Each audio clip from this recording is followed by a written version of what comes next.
चलेगा ना? चलिए अच्छी बात है।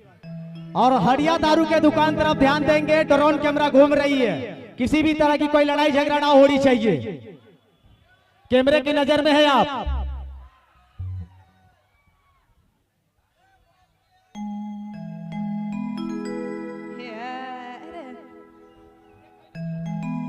सोचो जरा तुम मेरा,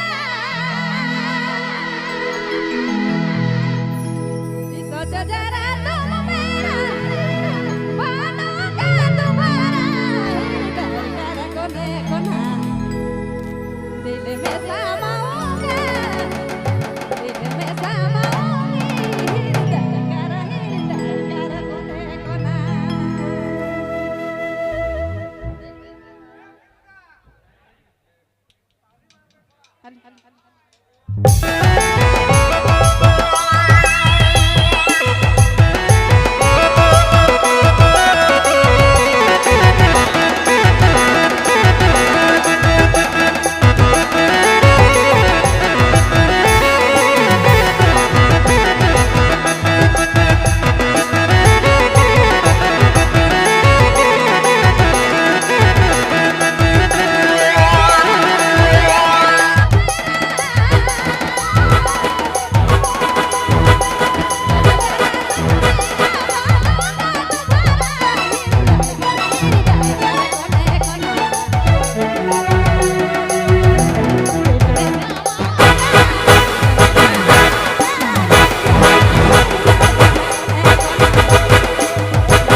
फोकस यूट्यूब चैनल की प्रस्तुति।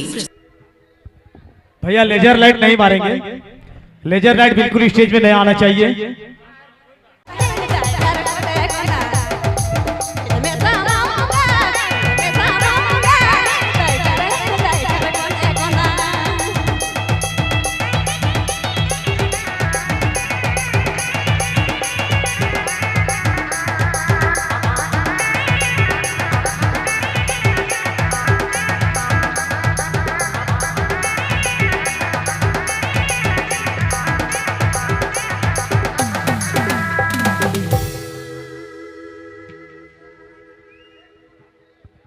भैया लेजर लाइट नहीं मारेंगे, लेजर लाइट बिल्कुल स्टेज में नहीं आना चाहिए।